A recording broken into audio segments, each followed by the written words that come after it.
నమస్తే, welcome to hit TV. నేను ప్రహర్షిణి. ప్రస్తుతం ప్రపంచ దేశాల దృష్టి భారత్పై ఉంది. దీనికి ప్రధాన కారణం రష్యా అధ్యక్షుడు వ్లాదిమిర్ పుతిన్ భారత్లో పర్యటిస్తున్నారు. డిసెంబర్ 4-5 తేదీల్లో ఆయన భారత్లో సంచరించనున్నారు. మరి దీనికోసం కేంద్ర ప్రభుత్వం కట్టుదిట్టమైన భద్రత ఏర్పాట్లు చేసింది. మరి ఇంటర్నేషనల్ మీడియా కనుసన్నల్లో ఇప్పుడు ప్రతి ఒక్కళ్ళు కూడా అబ్జర్వ్ చేస్తున్నారు, ఇండియాలో ఏం జరగబోతోంది, వీళ్ళ మధ్య భేటీకి ప్రధాన కారణం ఏంటి, దీని యొక్క ప్రభావం ఈ వరల్డ్ పాలిటిక్స్ మీద ఏమైనా ఉంటుందా అన్నది కూడా అందరూ చూస్తున్నారు, నిశ్చితంగా గమనిస్తున్నారు. దీని గురించి మనం డిస్కస్ చేద్దాం. మనతో పాటు సీనియర్ జర్నలిస్ట్ మిస్టర్ సురేష్ కొచ్చాటిల్ గారు ఉన్నారు. వారిని అడిగి మరిన్ని వివరాలు తెలుసుకుందాం. నమస్తే అండి సురేష్ గారు. మరి మన ఆత్మీయ మిత్రుడు మన దేశానికి వ్లాదిమిర్ పుతిన్ గారు మనకి వస్తున్నారు, ఇప్పుడు భారత్లో పర్యటించబోతున్నారు. ఒక పక్కన ట్రంప్ యొక్క ఆంక్షలు చూస్తున్నట్లయితే చాలా దిగ్భ్రాంతికి గురి చేస్తున్నాయి చాలా అంశాల్లో, మాట్లాడదాం వాటి గురించి కూడా. మరి ఇప్పుడు భారత్లో ఆయన పర్యటించడానికి ప్రధాన కారణం ఏంటి?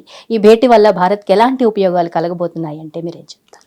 ఇది రష్యా ఇండియా కోఆపరేషన్ కౌన్సిల్ అని చెప్పి ఒక మీటింగ్ ఉంది, రెగ్యులర్గా నడుస్తుంది.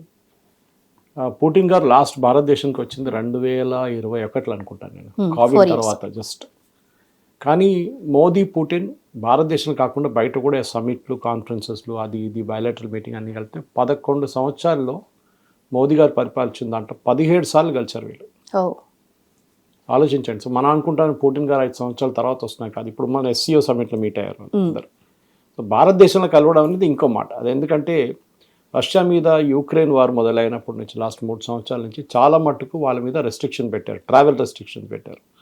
ఆయన యూరోప్కి వెళ్ళలేరు, ఆయన కొన్ని ఎయిర్ స్పేసెస్ క్రాస్ చేయలేరు. అది కాకుండా ఆయన మీద థ్రెట్ ఉంది, ఎక్కడైనా ఫ్లై చేస్తున్నాడు ఆయన మిసైల్ కొట్టేస్తే పోతుంది, భయం ఉంది ఒకటి. ఆయన సేఫ్ అయిన ప్లేసెస్కి వెళ్తారన్నమాట. చైనా, ఇండియా, ఈ 2 దేశాల్లో ఆయన పర్యటించారు ఇప్పుడు దాకా. అక్కడెక్కడ చిన్న చిన్న విజిట్ చేశారు, కానీ ఇది మెయిన్ ఇది అన్నమాట. సో వ్లాదిమిర్ పుటిన్ రావడం మీరు చెప్పిన దాని ప్రకారం కూడా కరెక్టే. మనకు ఒక ఫేర్ వెదర్ ఫ్రంట్ అంటాం, మన ఇంగ్లీష్లో అంటాం. ఇప్పుడు మనకి ఎప్పుడు కావాలన్నప్పుడు రష్యా మనతో ఉన్నారు.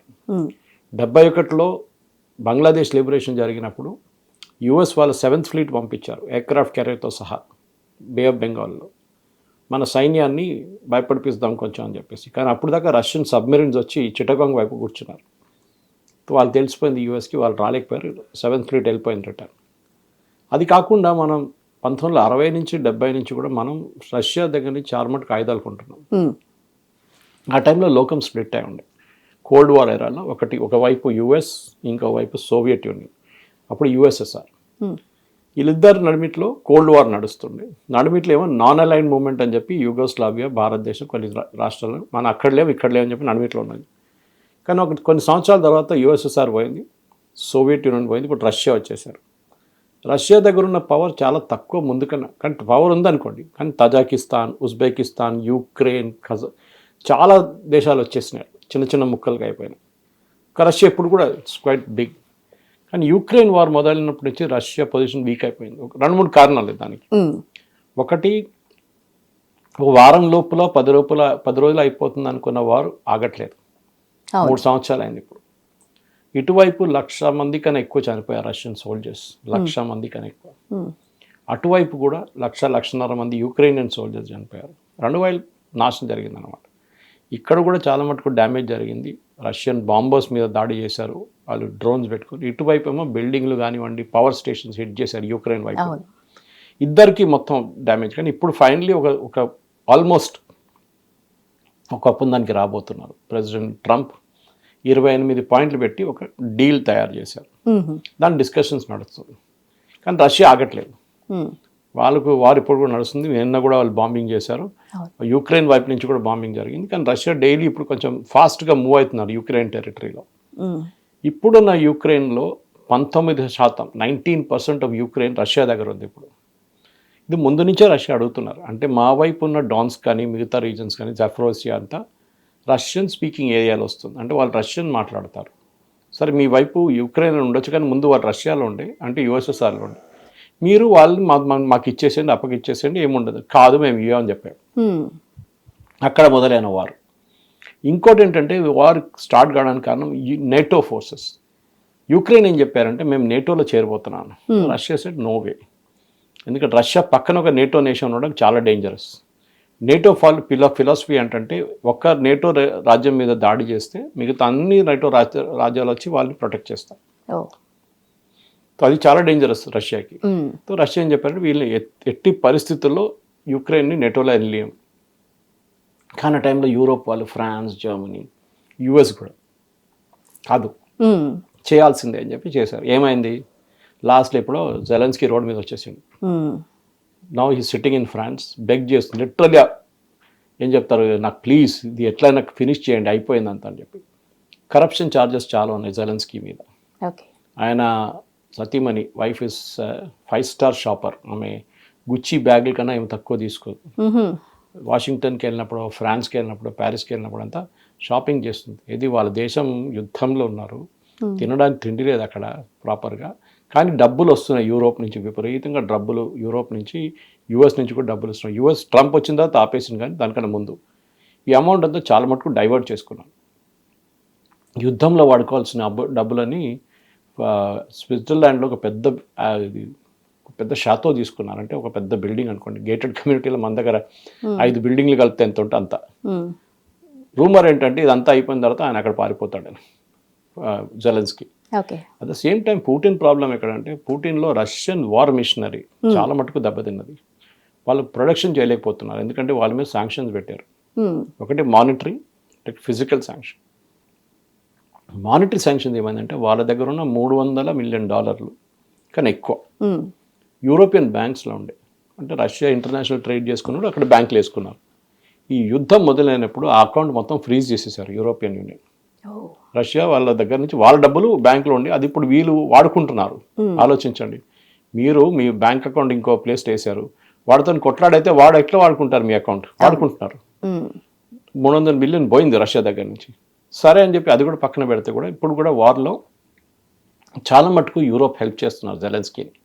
ఆయుధాలు ఇస్తున్నారు, డబ్బులు ఇస్తున్నారు, అది కాకుండా మారల్ సపోర్ట్ ఇస్తున్నారు. కానీ ప్రెసిడెంట్ ట్రంప్కి ఏదో ఆయనకి ఇప్పుడు ఈ నోబెల్ ప్రైజ్ రాకపోతే నెక్స్ట్ వన్ అయినా వద్దు అని చెప్పి ఈ వార్ ఎట్లయినా ఆపడానికి ట్రై చేస్తున్నారు. ఆయన ఏం చెప్పారంటే పుటిన్ దగ్గర, నువ్వు వార్ ఆపేసేయండి, మీరు ఎక్కడున్నారో అక్కడే ఆపేసేయండి war. So you have got extra 17% territory Ukraine మీ దగ్గర పెట్టేసుకోండి. అటువైపు రష్యా ఇంకా దాడి చేయరు అని చెప్పి గ్యారంటీ ఇవ్వాలి. మూడవది, యుక్రెయిన్ నేటో మెంబర్షిప్ లేదు, అవుట్ ఆఫ్ ద క్వశ్చన్.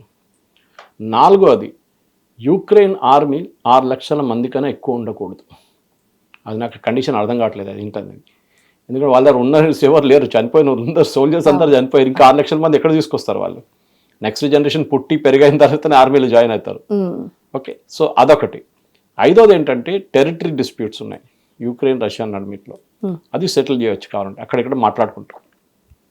ఇది మొత్తం కలిపితే ద ఎంటైర్ ప్రాసెస్ తీసుకుంటే ఒక బహుశా 2-3 నెలలు పట్టవచ్చు నెగోసియేషన్. ఇప్పుడు కూడా నడుస్తుంది. నిన్న జెలెన్స్కీ వాజ్ ఇన్ ఫ్రాన్స్ వాళ్ళు యాజ్ యూజువల్ జెలెన్స్కీని అది చేయాలి, జెలెన్స్కీని సపోర్ట్ చేద్దామని అంటే మాట్లాడతారు, కానీ ఏం చేయరు వీళ్ళు. పెద్ద డైలాగులు కొడతారు. కొన్ని సినిమాలు చూస్తాం చూడండి, ఆయన కొట్టండి రా అంటారు, ఏం ఉండదు, ఏముండదు. అట్లా రష్యా అదే నడుస్తుంది, యుక్రెయిన్ అదే నడుస్తుంది అనమాట. యుక్రెయిన్ ప్రాబ్లం ఏంటంటే వాళ్ళ దగ్గర ఉన్న యంగ్స్టర్స్ మొత్తం, యంగ్ జనరేషన్ మొత్తం చనిపోయారు చాలా మంది పిల్లల్ని రష్యాకి తరలించేశారని ఒక అభియోగం ఉంది. పుతిన్ మీద అరెస్ట్ వారెంట్ కూడా జారీ చేశారు అని చెప్పేసి, ఇది ఎంతవరకు కరెక్ట్ అంటారు? అది పిల్లలు అనేది ఇప్పుడు ఏమైపోతుందంటే ఆర్ఫన్స్ అంటారు వాళ్ళని, వాళ్ళ అమ్మ నాన్న లేని వాళ్ళని కొంతమందిని అటువైపు తీసుకెళ్లారని చెప్తున్నారు. ప్రూఫ్ ఎక్కడ లేదు. ఈ అరెస్ట్ వారెంట్ ఎవరు ఇష్యూ చేస్తారు అది ఇంకో క్వశ్చన్. ఏదో ఒక జడ్జు యుక్రెయిన్లో కూర్చొని అరెస్ట్ వారెంట్ ఇష్యూ చేయడం ఏంటది? ఇంటర్నేషనల్ కోర్ట్ ఆఫ్ జస్టిస్ నెటన్యాహుని అరెస్ట్ చేయమన్నారు, ఏమైంది? ఏం కాలేదు. ఇప్పుడు ఎవడు పట్టించుకోడు.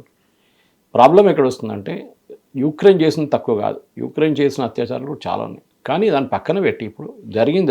ఇప్పుడు ఇక్కడ ఏం చేయలేము. What is over is over. ముందుకు ఏం చేయాలని ఆలోచిద్దాం, ఇంకా డ్యామేజ్ కాకుండా ఏం చేయాలని. రష్యా ప్రాబ్లం ఏంటంటే ఈ యుద్ధం ఆపేస్తే రష్యాది మిలిటరీ ఇన్ఫ్రాస్ట్రక్చర్ ఒక లెవెల్ లాగా తీసుకురావాలంటే పాత లెవెల్కి ఇంకో 10 సంవత్సరాలు పడుతుంది. కొత్త ఎక్విప్మెంట్ ఆర్డర్ చేయాల్సి వస్తుంది, కొత్త మెషినింగ్ ఎక్విప్మెంట్ ఆర్డర్ చేయాల్సి వస్తుంది, కొత్త ట్యాంకులు తయారు చేస్తుంది, కొత్త మిసైల్ తయారు చేస్తుంది.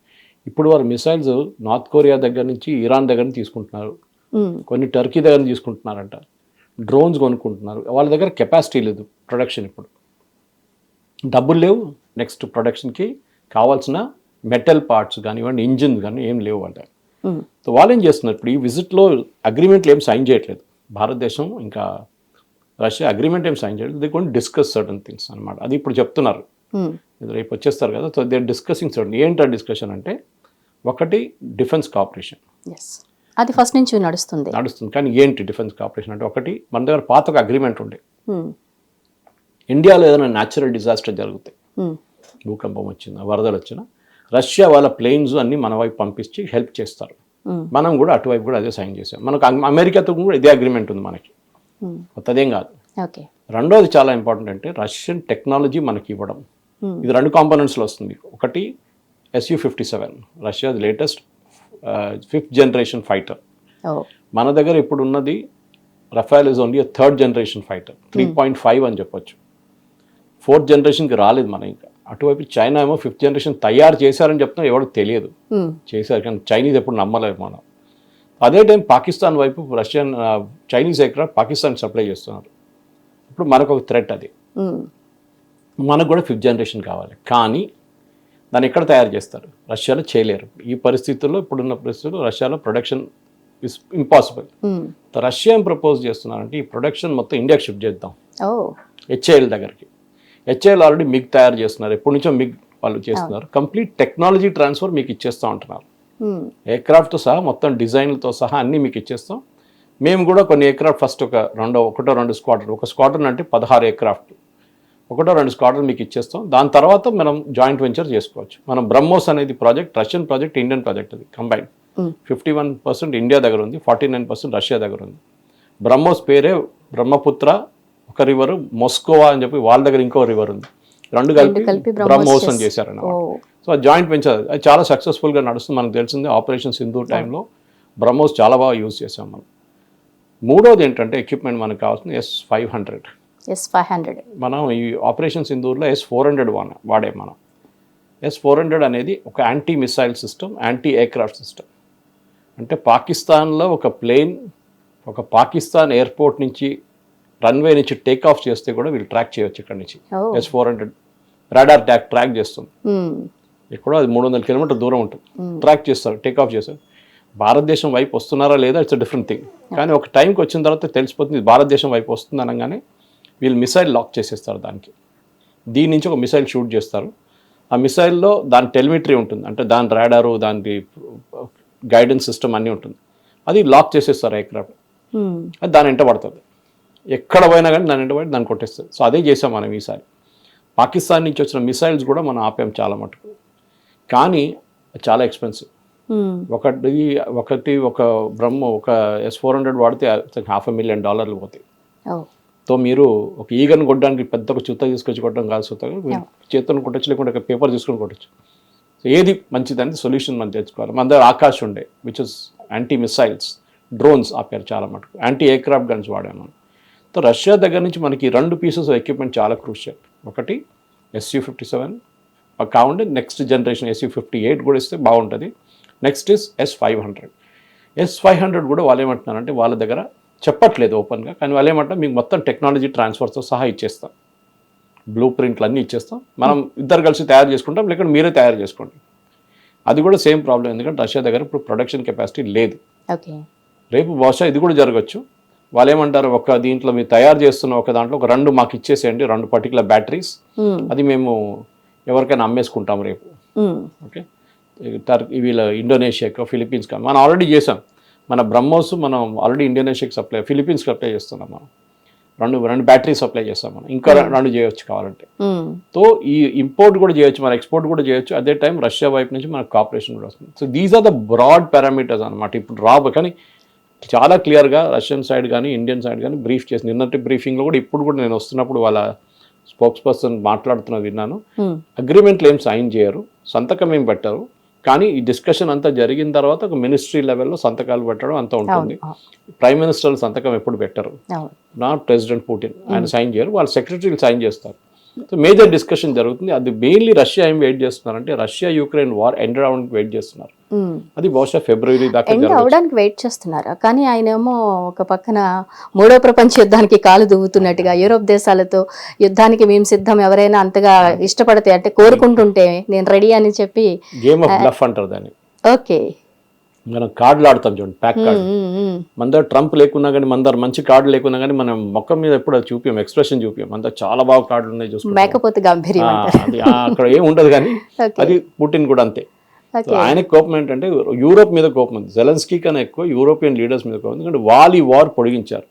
వాళ్ళు లేకుంటే ఎప్పుడో యుక్రెయిన్ సరెండర్ అయిపోతుండే. Okay. బైడెన్ కూడా అంతే. కానీ ట్రంప్ వచ్చిన తర్వాత చాలా ప్రాక్టికల్గా అయిపోయాడు. నీకు ఆయుధాలు కావాలన్నా వెరీ గుడ్, ఐల్ గివ్, నాకు డబ్బులు కావాలన్నాను, ఫ్రీగా ఇవ్వను. బైడెన్ ఏరియాలో చాలా మటుకు ఫ్రీగా ఇచ్చారు. ట్రంప్ వచ్చిన తర్వాత ఏమంటాడు, మేము ఇస్తాం, ఆయుధాలు ఇస్తాం, దీనికి 50 మిలియన్, దానికి 50 మిలియన్, కూరగాయలాగా రేట్లు చెప్పుకుంటున్నాడు. కావాలంటే తీసుకో, కానీ నాకు డబ్బులు కావాలి. ఆయన దగ్గర డబ్బులు లేవు. రష్యన్స్ ఏమో యూరోపియన్స్ ఏమో ఎక్విప్మెంట్ ఇస్తాం, డబ్బులు ఇవ్వమంటున్నారు. వాళ్ళు మిసైల్ కావాలి, మిసైల్ తీసుకెళ్ళాలంటున్నారు. పైలట్లు వాళ్ళ దగ్గర లేవు, కొత్త ఎయిర్క్రాఫ్ట్ వేసుకొని పైలట్స్ లేవు వాళ్ళ దగ్గర. ఉన్న వాళ్ళంతా చనిపోయారు మొత్తం. వాళ్ళని ఫైర్ చేసి రష్యన్స్ పడేస్తారు, వాళ్ళు ఫినిష్ చేసేసి. ఈ ప్రాక్టికల్ ప్రాబ్లం ఉంది. సో ఇదంతా డిస్కషన్లో టైం పడుతుంది. ఇంకొక నెల లోపల బస్సులు ఇద్దరు సైడ్ టైర్డ్ అయిపోయారు. సరే బాస్ సంతకం పెడదాం, అయిపోయింది, ఇక్కడ ఎక్కడున్నా అక్కడ ఉండిపోతాం మనం అని చెప్పి టైర్డ్ చేస్తాం. అది ఆగింది అనుకోండి, ఆ టైంలో రష్యా మీద ఉన్న శాంక్షన్స్ తీసేస్తారు. మన మీద ఉన్న శాంక్షన్స్ ఆల్రెడీ టారిఫ్ 50% ఉంది. ఎందుకంటే మనం రష్యా దగ్గర నుంచి ఆయిల్ కొంటున్నాం అని చెప్పేసి. కరెక్ట్. మనకన్నా ఎక్కువ ఆయిల్ యూరోప్ కొంటారు, గ్యాస్ కొంటారు. వాళ్ళు ఆయిల్ కాదు, వాళ్ళు గ్యాస్ కొంటారు. మనకన్నా ఎక్కువ ఆయిల్ ఎక్కువ చైనా కొంటారు. వాళ్ళ మీద ఏం టారిఫ్లు పెట్టలేదే. మన మీద ఎందుకు పెట్టారంటే మనం యుఎస్ దగ్గర నుంచి కొనుక్కుంటలేము, యుఎస్ ఆయిల్ కొనుక్కోమంటున్నారు మన దగ్గర. ఇప్పుడు మనం రీసెంట్గా ఒక నెల ముందు ఒక అగ్రిమెంట్ సైన్ చేసాం, యుఎస్ నుంచి గ్యాస్ కొనుక్కుంటామని చెప్పి we are signed agreement, LPG, natural gas. So we will buy that. So కొంచెం కూల్ డౌన్ అయిపోయాడు ట్రంప్ ఇప్పుడు. నెక్స్ట్ ఈ అగ్రిమెంట్ రాగానే tariff first section of the మన ట్రేడ్ డీల్ రాగానే అది కూడా తగ్గి 25కు 15% వచ్చేస్తుంది. So we'll start buying oil from Russia again. ఐదోది, రష్యా వైపు నుంచి ఆర్టిక్ సర్కిల్ వైపు చాలా పెద్ద ఏరియాలో ఆయిల్ ఉన్నాయి, న్యాచురల్ గ్యాస్ కూడా ఉన్నాయి. అది ఎక్స్ట్రాక్ట్ చేయలేకపోతున్నారు రష్యా. ఒకటి వాళ్ళ దగ్గర డబ్బులు లేవు. ఇప్పుడు డబ్బులు ఉన్నంతా యూరోప్ వాళ్ళు సీజ్ చేసుకున్నారు, ఉన్న డబ్బులేమో వార్ ఎఫర్ట్లో పోతుంది. సో బహుశా భారతదేశంతోనే ఒక జాయింట్ వెంచర్ చేసుకుంటారు. మన రిలయన్స్తోనా, నయారాతోనా, లేకుంటే Indian oil corporation, BPCL, HPCL, ఎవరితోనా అగ్రిమెంట్ చేయబోతున్నారు. Drill and take out the oil. 50-50 ఉండొచ్చు, 51-49 ఉండొచ్చు ratio. So this if it happens భారతదేశానికి చాలా మంది, ఎందుకంటే ఫ్యూచర్ ఎనర్జీ నీడ్స్లో మనకి రష్యా దగ్గర నుంచి ఇంకా చీప్గా ఉంటుంది. కానీ అక్కడి నుంచి ఆయిల్ ఇండియా దాకా తెచ్చుకోవాలంటే పెద్ద రూట్ అది. సో బహుశా మనం రష్యా నుంచి ఒక పైప్ లైన్ వేసుకుంటే ఆఫ్ఘనిస్తాన్ వేసుకుని ఇరాన్ చాబార్ పోర్ట్కి వచ్చేస్తాం. అక్కడి నుంచి మనకు చాలా దగ్గర పడుతుంది. సో ఇరాన్ కూడా అదే ఆయిల్ కొనుక్కోవచ్చు, ఆఫ్ఘనిస్తాన్ కూడా అదే ఆయిల్ కొనుక్కోవచ్చు. అది ఆ రూట్లోనే ఉంది. సో వాళ్ళ ట్యాప్ వాళ్ళు ఆన్ చేసుకుంటారు, వీళ్ళ ట్యాప్ వీళ్ళు ఆన్ చేసుకుంటారు. మనమేమో పోర్ట్ నుంచి డైరెక్ట్ మన షిప్లో ఎక్కించుకుంటూ వచ్చేస్తాం మనకి. ఇది 5-6 పాయింట్లు ఆర్ ఇన్ ద ఎయిర్. కానీ ఫైనలైజ్ ఏం చేయరు. ఇప్పుడు మాట్లాడుకొని అంతా సెట్ చేసి ఈ వార్ ఎండ్ కాగానే ఈ అగ్రిమెంట్లు సైన్ చేస్తారు. ఎందుకంటే మనం ఇప్పుడు వెళ్ళి SU-57 కొనాలనుకోండి, ట్రంప్కి పిచ్చి పట్టేస్తుంది. నేను ఎప్పటి నుంచి F-35 ఆఫర్ చేస్తున్నాను, F-35 తీసుకుంటే మీరు వాన్ దగ్గర అది తీసుకుంటున్నాను అని చెప్పి. మన సౌదీ అరేబియా అగ్రిమెంట్ సైన్ చేశారు 100 F-35 కోసం. ఒక F-35 $100 మిలియన్. సౌదీ అరేబియాకి ఎవరితోనుందండి యుద్ధం? ఒక హూతీలతో ఉండే ఎప్పుడు, అది అయిపోయింది ఎప్పుడు. హూతీలు లేరు ఇప్పుడు. మళ్ళీ ఎవరితో మీరు F-35 ఎక్కడ వాడుకుంటారు? Only to keep US happy. ఎందుకంటే సౌదీ అరేబియా రెజీమ్ ఏదైనా వెస్ట్ ఏషియాలోనే ఏ రెజీమ్ అయినా కానీ ఫ్యామిలీ కంపెనీ ఉంటుంది. మనలాగా సౌదీ అరేబియా లాగా, ఇరాన్ లాగా వీళ్ళందరూ ఫ్యామిలీ కంపెనీలు. ఎప్పుడు పోతారో తెలియదు, ఎవడు ఈయన మీద అటాక్ చేసి దాడి చేసి వీళ్ళు తీసేస్తారో తెలియదు. సో వాళ్ళు యూఎస్ మీద డిపెండ్ అవుతారు సెక్యూరిటీ కోసం. యూఎస్ ఏం చెప్తారు, సౌదీ అరేబియా మీద ఎవరైనా ఒక చిన్న బాంబు వేస్తే మేము చూసుకుంటాం వాళ్ళని. ఎందుకు? మా దగ్గర 100 F-35 ఉన్నారు. ఆ 100th F-35 డెలివర్ చేయడానికి 10 సంవత్సరాలు పడుతుంది. సంవత్సరానికి 10 ఇవ్వచ్చు, 15 ఇవ్వచ్చు మ్యాక్సిమం, అంతే. దానికన్నా ఎక్కువ డెలివర్ చేయలేం ప్రొడక్షన్లో. అది మీరు 10 సంవత్సరాల తర్వాత లోకం ఎట్లా ఉంటుందో ఎవరికి తెలియదు. సౌదీలు ఉంటారో యూఎస్ ఉంటారో అది కూడా తెలియదు. ఈ కంపెనీ మెక్డొనాల్డ్ డగ్లస్ ఉంటారో అది కూడా తెలియదు. F-35 అవుట్డేటెడ్ అయిపోయి F-37, 38 అవ్వచ్చు, అది కూడా జరగవచ్చు. So we cannot predict. ఇది ఓన్లీ ఫర్ హెడ్లైన్స్ చాలా బాగుంటుంది. కానీ మనకు అడ్వాంటేజ్ ఏంటంటే యూఎస్ F-35 ఒకటి 100 మిలియన్ అని చెప్తున్నారు. సో దట్స్ ఆల్మోస్ట్ 8,000 crore దాకా వచ్చేస్తుంది. 800 crores కొనడం ఇది ఇంపాసిబుల్ ఎయిర్క్రాఫ్ట్. పక్కన పెడదాం దాన్ని. కానీ చాలా ఇంపార్టెంట్ ఏంటంటే రష్యా ఇదే ఎయిర్క్రాఫ్ట్ వాళ్ళు టెక్నాలజీ ట్రాన్స్ఫర్ నేను చెప్పాను చూడండి దీనికన్నా ముందు, అది కాకుండా వాళ్ళు 50% డిస్కౌంట్ ఇస్తున్నారు మనకి. యూఎస్ 100 కోట్లకి ఇస్తే $100 మిలియన్ ఇస్తే వీళ్ళేమంటున్నారు 50 మిలియన్ తీసుకోండి, ఇది సో మనం ఇప్పుడు లేటెస్ట్ కొన్న ఎయిర్క్రాఫ్ట్ మిగ్ సిరీస్ తర్వాత MiG-21 ఫేజ్ అవుట్ అయిపోయింది, MiG-29 యూజ్ చేస్తున్నాం మనం ఇప్పుడు. మన రఫాల్ కొన్నాం, దానికన్నా ముందు మనం జాగ్వార్ కొన్నాం, ఇవి రెండు మనం ఫ్రెంచ్ దగ్గర నుంచి కొన్నాం, డెసో ఏవియేషన్ నుంచి. నడుమిట్లో మనం సుఖోయిస్ కొన్నాం రష్యా దగ్గర నుంచి, దట్ ఈస్ అడ్వాన్స్ వర్షన్. ఇప్పుడు మనకి ఒక 5 స్క్వాడ్రన్లు తక్కువ ఉన్నాయి మనకి ఇండియన్ ఎయిర్ ఫోర్స్, 5 కాదు యాక్చువల్లీ 10 స్క్వాడ్రన్లు తక్కువ ఉన్నాయి. ఒక స్క్వాడ్రన్ 16 ఎయిర్క్రాఫ్ట్, అంటే మనకి 160 ఎయిర్క్రాఫ్ట్లు కావాలి మనకి. మన తేజస్ ప్రోగ్రామ్ బాగా ప్రోగ్రెస్ చేయట్లేదు, AMCA ప్రోగ్రామ్ ఇంకా ఇంజిన్ ప్రాబ్లమ్స్ ఉంది, ఇంజిన్ దొరకట్లేదు. ఇప్పుడు సాఫ్రాన్ వాళ్ళు ఒక యూనిట్ సెటప్ చేశారు హైదరాబాద్లో, రోజుకి ఒక ఇంజిన్ తయారు చేస్తారు వాళ్ళు, రోజుకి ఒక ఇంజిన్. ఎయిర్క్రాఫ్ట్ ఇంజిన్ అంటే అన్నిటికంటే కాంప్లికేటెడ్ పీస్, అది కూడా ఫైటర్ ఎయిర్క్రాఫ్ట్ కంటే ఇంకా కాంప్లికేటెడ్. కిలోమీటర్ మీకు వైరింగ్ ఉంటుంది దాని లోపల, అంత చిన్న ఒక స్పేస్లో అంత వైరింగ్ ఉంటుంది, అన్ని పైప్స్ ఉంటుంది, అంత ప్రెషర్ జనరేట్ చేసి అంత newtons, so many kilo newtons అంటారు వాళ్ళ స్పీడ్ క్యాల్కులేషన్. సో దాని చాలా కాంప్లికేటెడ్ పీస్ ఆఫ్ టెక్నాలజీ. మనం కావేరి అని చెప్పక ఇంజిన్ మొదలు పెట్టాం, కానీ దాన్ని మనం ఫినిష్ చేయలేకపోయాం, కావేరి థ్రస్ట్ డెవలప్ చేయలేదు. So we have to buy from GE. ఇప్పుడు సాఫ్రాన్ దగ్గర తీసుకుంటాం. Saffron is offering 100% technology transfer Hyderabad యూనిట్లో.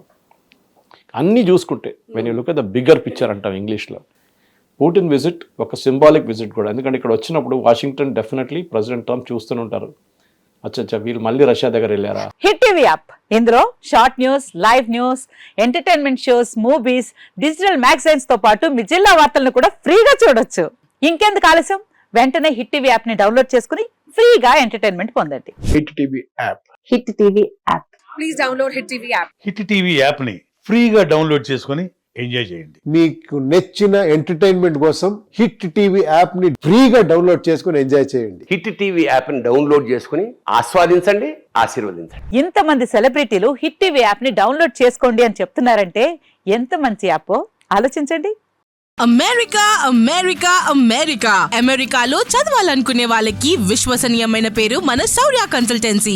UK లో 1 year masters, UK లో 1 year masters, 2 years work permit up to 5 years visa. Contact Saurya Consultancy. Contact 89851 89851.